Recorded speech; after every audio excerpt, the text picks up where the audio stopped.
Salut, salut. Alors, moi, c'est Monsieur Kepta, enseignant de SVTE HB.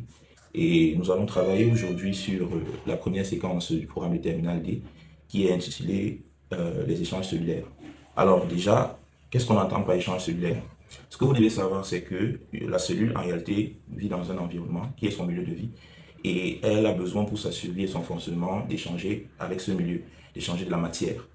Alors, elle aura besoin d'absorber les éléments du milieu, notamment les nutriments, le dioxygène, et en retour de rejeter certains déchets également dans ce même milieu, à savoir le CO2, le dioxyde de carbone, et également éventuellement les déchets de son métabolisme.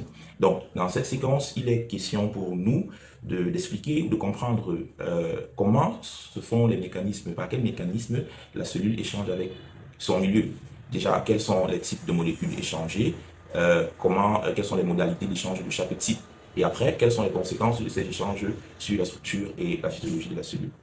Donc, à cet effet, nous avons un exercice qui vous a été proposé, qui traite notamment des échanges cellulaires. Nous allons donc commencer. Déjà, nous avons un schéma qui nous est présenté.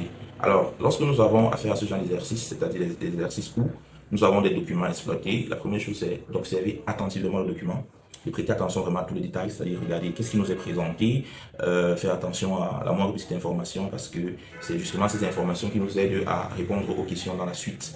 Donc, nous avons un document qui nous présente deux milieux, un milieu hypotonique à notre gauche et un milieu hypertonique à notre droite. Et ces deux milieux nous sont présentés dans deux cas de figure.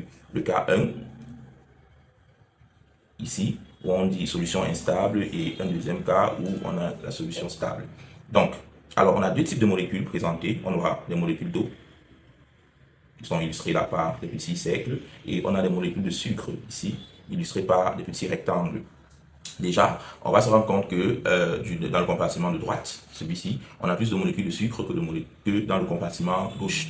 C'est la raison pour laquelle ce milieu est qualifié d'hypertonique et ce milieu-ci sera qualifié d'hypotonique. On rappelle un milieu hypotonique lorsque sa concentration en soluté, qui dans ce cas est le sucre, est faible par rapport à un milieu hypertonique dont la concentration en soluté est élevée. Très bien, alors nous allons passer aux questions. On nous demande, dans un premier temps, d'expliquer les mentions rapides et lentes de chacune des flèches. Justement, on se rend compte que sur la flèche numéro T1 ici, c'est écrit là rapide, alors que sur la flèche numéro 2, c'est écrit lent. Donc, la question c'est pourquoi est-ce qu'il y a une molécule qui diffuse rapidement et pourquoi est-ce qu'il y a une molécule qui diffuse plus lentement? Donc déjà, les mentions rapides et lentes signifient que des deux molécules que nous avons, le solvant et le solidité, c'est-à-dire l'eau et le sucre, il y a une qui traverse donc plus rapidement ou plus facilement la membrane, et il y a une autre qui va traverser plus lentement, c'est-à-dire plus difficilement la membrane. C'est juste ça. Et maintenant, la différence du flux ou de la vitesse de diffusion des deux molécules est notamment liée au poids de chacune des molécules. Nous allons constater que si on se réfère au symbole utilisé pour décrire chacune des molécules, on va voir que les cercles qui représentent l'eau ici sont plus petits en termes de taille de volume que les rectangles qui représentent le solidité. Du coup, plus une molécule sera donc de petite taille, elle aura plus de facilité à traverser la membrane par rapport à une molécule plus volumineuse. Du coup, l'eau ici va traverser plus rapidement à cause de sa taille qui est plus petite, et le solidité aura plus de mal à traverser à cause de sa taille qui est plus importante. Donc ça, c'est pour la première question. Ensuite, nous passons à la deuxième question où on nous demande de donner les noms respectifs des phénomènes physiques qui se déroulent au niveau des flèches 1 et 2. Donc je reviens sur ma flèche. Déjà, il faut regarder que représente la flèche 1. La flèche 1 en réalité représente le déplacement de quelle molécule? Du solvant, c'est-à-dire l'eau, de quel compartiment? Du compartiment hypotonique vers le compartiment hypertonique. Alors, dans le cours, on nous dit que lorsque l'eau traverse une membrane, du milieu hypotonique vers le milieu hypertonique, ce mécanisme est appelé osmose, dont la flèche 1 nous représente l'osmose, tandis que la flèche 2 nous représente plutôt le passage du soluté, en l'occurrence le sucre, du compartiment hypertonique vers le compartiment hypotonique. C'est le sens de la flèche. Or, tout transfert de soluté du milieu hyper vers le milieu hypotonique se traduit, à travers membrane, pour préciser, se traduit donc par la dialyse. Du coup, en résumé, la flèche 1 représente l'osmose, tandis que la flèche 2, par contre, représente la dialyse. Alors, à la troisième question, il nous a demandé les deux phénomènes se seraient-ils produits si au départ on avait placé une membrane hémiperméable à la place d'une membrane perméable. Justifiez votre réponse. Alors, pour répondre efficacement à cette question, il faudrait premièrement savoir quelle est la différence physiologique entre une membrane semi-perméable et une membrane perméable. Déjà, comme les appellations peuvent l'indiquer, semi ou hémiperméable veut simplement dire que une membrane sera semi-perméable si elle laisse passer cette molécule et s'oppose au passage d'autres molécules. Par contre, une membrane perméable est une membrane qui se laisse traverser par toutes les molécules présentes dans le milieu ambiant. Dans ce cas, pour répondre à la question, il faut donc voir déjà quelles sont les molécules que nous avons dans la situation? Nous avons deux molécules, l'eau et les molécules de sucre. La question que je me pose c'est, est-ce que les deux molécules traversent? Oui, les deux molécules traversent, donc cette membrane est perméable. Et si je reviens à la question, si on avait donc mis une membrane semi-perméable, on n'aurait pas eu les mêmes résultats, parce que dans ce cas-là, la membrane se serait opposée notamment au passage du soluté à cause de sa taille qui est plus importante. Donc, si on avait une membrane semi-perméable, on aurait assisté uniquement au phénomène d'osmose, la diffusion du soluté du milieu hypo vers le milieu hypertonique, et on n'aurait pas pu assister à la dialyse, qui est la diffusion du soluté du compartiment hyper vers le compartiment hypotonique. Donc, la réponse à la question est non. Et la justification, c'est que la membrane semi-perméable se serait opposée au passage du soluté, notamment à cause de son grand poids ou de sa grande taille. Très bien. Question 4. Dans l'étape 2 de la solution, on trouve plus de flèches de l'étape 1. Les phénomènes représentés ont-ils cessé? Justifié pour réponse. Justement, si on ne retrouve plus de flèches, ça suppose que les phénomènes ont cessé. Ça veut dire que la diffusion de l'eau, tout comme celle du soluté, se sont arrêtés. Alors, justifier la réponse, c'est qu'on va se rendre compte, si on essaie de compter, notamment le soluté, on va se rendre compte qu'on a 1, 2, 3, 4, 5, 6 molécules de soluté dans le compartiment de gauche. Et on compte dans le compartiment de droite, on a 1, 2, 3, 4, 5 et 6 molécules de soluté également dans le compartiment de droite. Ça veut donc dire que dans ce contexte-ci, les deux milieux sont isotoniques, c'est-à-dire on a la même concentration en soluté. Et lorsque on a donc deux milieux de concentration égales, séparés par une membrane, les échanges cessent.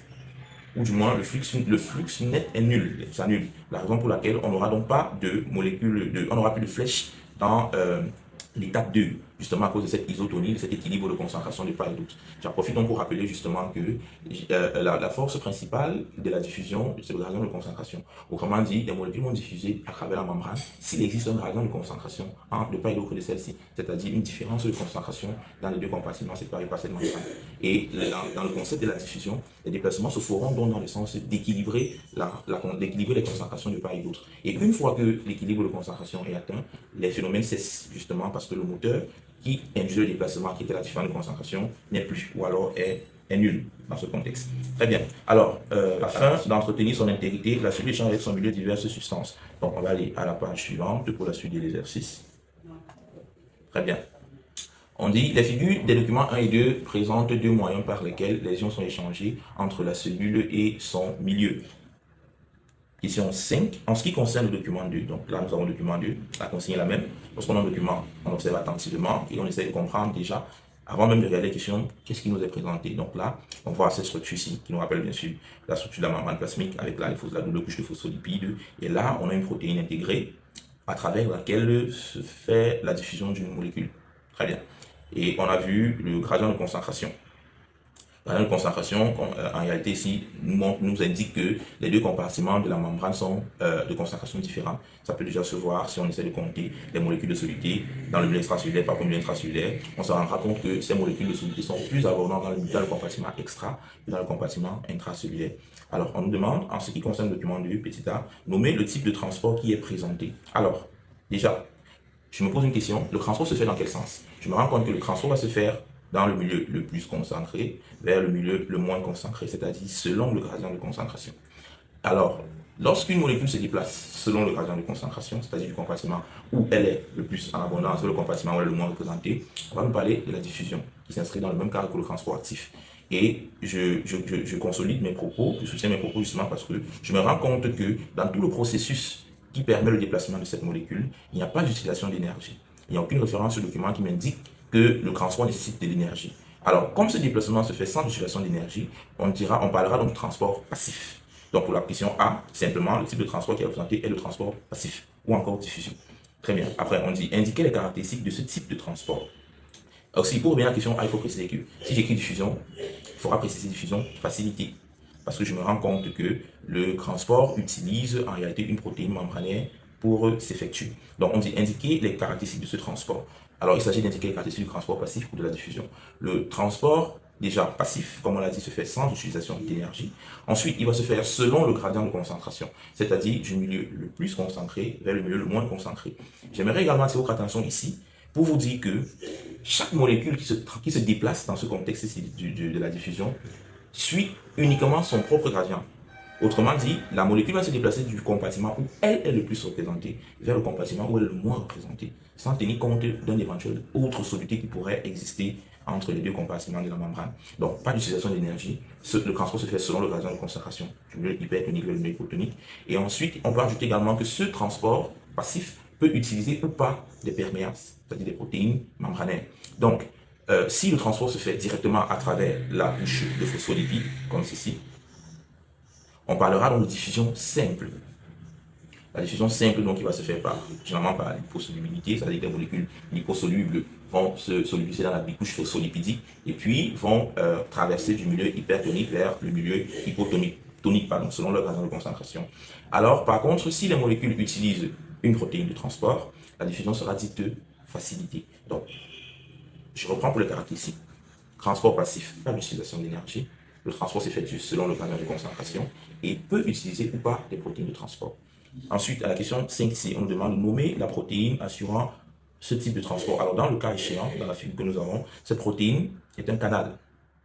Un canal justement parce qu'on se rend compte que la protéine va former comme un tunnel, comme une voie, à travers la double couche de phospholipides, dans laquelle va s'engouffrer directement la molécule.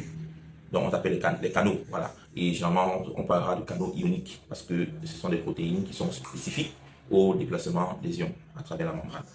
Alors, à la question 6, on nous renvoie maintenant sur le document 3, même concept, j'observe le document, j'identifie le milieu extracellulaire, je vois ici le milieu intracellulaire, le gradient également dans ce sens-ci, ça veut dire que le milieu extracellulaire est plus concentré en soluté que le milieu intracellulaire qui sera moins concentré. Et puis, j'observe donc que j'ai également une protéine membranaire qui intervient dans le transport de la molécule, sauf que cette flèche-ci m'indique justement que pour que la protéine fonctionne, elle a besoin d'hydrolyser de l'ATP. Et on nous a appris en première que l'hydrolyse de l'ATP par une cellule se fait dans l'optique de prélever l'énergie des liaisons phosphates. Donc, en résumé, ce transport utilise de l'énergie. Ce qui nous amène directement à la réponse de la question 6A. Nommer le type de transport qui est représenté, il s'agit d'un transport actif, parce qu'il se fait avec utilisation de l'énergie.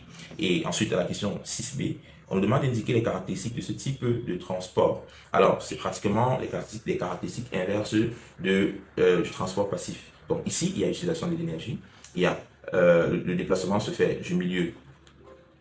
Le déplacement se fait du milieu le moins concentré vers le milieu plus concentré parce que c'est la flèche arrêtée qui nous indique le sens de déplacement de la molécule. Ici, ça c'est le gradient pour nous montrer lequel compartiment est plus concentré que l'autre. Donc ici, voici le sens du déplacement là qui nous indique donc que en réalité, la molécule va du milieu le moins concentré vers le milieu le plus concentré.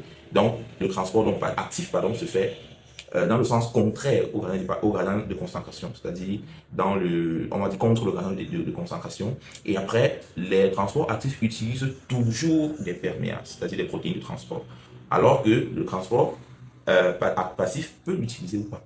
Le transport actif utilisera toujours des perméases et comme la figure le montre, c'est justement cette perméase-là qui aura besoin d'énergie et qui pourra donc tirer cette énergie de l'hydrolyse de l'ATP, comme c'est présenté sur le document. Enfin, à la question 6C, à la question 6C, on nous demandera, tout comme à la question 5C, de nommer la protéine assurant ce type de transport. Alors, ces protéines, les protéines qui assurent ce type de transport sont appelées des pompes. Les pompes, justement, parce que ça indique qu'il y a un travail à faire, un travail important à faire pour déplacer la molécule du milieu hypo vers le milieu hypertonique. Et c'est justement ce travail qui sera fait par la perméase ou pompe et qui nécessitera l'usage de l'énergie. Alors, nous arrivons à la fin de notre petite vidéo.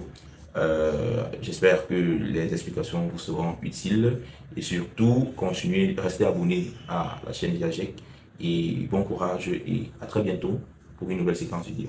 Merci.